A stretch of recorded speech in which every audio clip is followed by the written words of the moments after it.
So, now you've all seen Endgame, hopefully, you should be left with one question. Where the hell was Captain Marvel? And did the social justice warriors affect Captain Marvel in Endgame? So, Captain Marvel's movie grossed $1 billion, which is pretty crazy, seeing as a lot of people online were trolling it, saying they were going to boycott it, even though from a financial point of view, it did pretty well. So, what is good, YouTube? Warstu here with a video on Endgame. So if you're new to the channel, make sure to subscribe. We do videos like this all week long. We're giving away the Hasbro Infinity Gauntlet. All you got to do is subscribe to the channel and let me know down below. Were you satisfied with Captain Marvel in this movie, or did she trigger you? And also, if the channel ever gets to 100,000 subscribers, we will be giving away PS4 Pro and or an Xbox One X. But that's only if we get to 100,000 subscribers. So we're going to go on a bit of a journey. So there were rumors before the Captain Marvel movie came out that Brie Larson had filmed multiple different scenes for Endgame.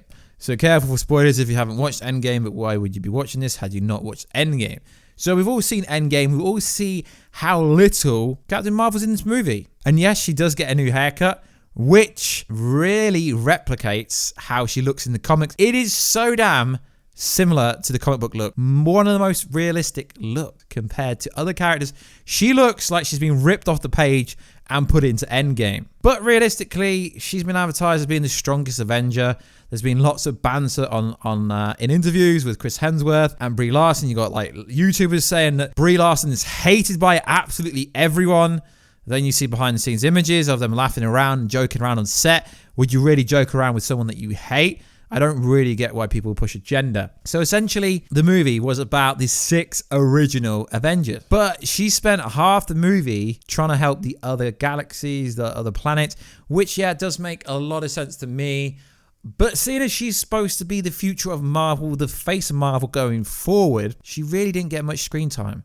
I really think this is due to not wanting to trigger the Marvel fans, because obviously they didn't want her to come in and take all this screen time. But seriously, she got absolutely no screen time, which pretty much confirms that it is something to do with maybe Marvel thinking her first movie will bomb, and then it grosses $1 billion pretty fast. And it's one of the highest grossing movies of all time. Personally, I would have liked to see a lot more of Cara Danvers' Captain Marvel in this movie, because she didn't do anything really. She didn't help them get the Infinity Stones. She did a bit of retcon before they killed Thanos, and literally that was it. She comes in at the end and takes out the Sanctuary 2 and literally the whole of Thanos' fleet to show you how damn powerful she is. She owns Thanos until Thanos picks up the Power Stone and punches her in the face. But at least we got the iconic punch in the face from Captain Marvel to Thanos. But you got to understand, supposedly she is going to be the face of Marvel, yet they didn't really give her much screen time, except for the "Hey Spider-Man, you got something for me" line, which is pretty cool. Now, it would be pretty cool if Spider-Man and Captain Marvel did team up, like some people are inferring on Instagram and Twitter and stuff. But realistically, having a cosmic being and a street level character team up realistically doesn't make any sense to anyone. So I would love to know down below, guys, what is your opinion on why Captain Marvel didn't get any screen time in this movie realistically? Because she would have been the best person to take Thanos on.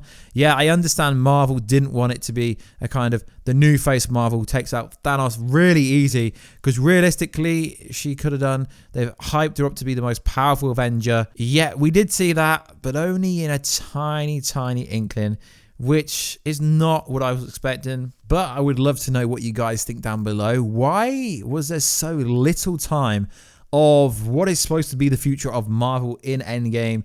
Yes, we understand it had to be about the original 6. Iron Man had to finish what he started back in the Cave in Iron Man 1. But you would have thought they would have set up more for Phase 4 with Captain Marvel. We know she's signed a multi-million-pound multi-film deal, probably 6 or 7 like is a standard Marvel contract. But it is interesting how she literally had, I don't know, maybe 20 minutes, maybe 15, and there's a lot of talk online. I, for one, really like Captain Marvel, but I think there's a lot of people that don't like her, even though the box office numbers don't really match up, because 1 billion, and then you read the YouTube comments and people are like, yeah, we don't like Brie Larson, we don't like Captain Marvel because she's this and she's that. I think a lot of people can't separate the actor from the role she's playing. Even if you don't like the actor in real life, you can still enjoy their performance. I think her performance was pretty cool. They made it look even more comic book true.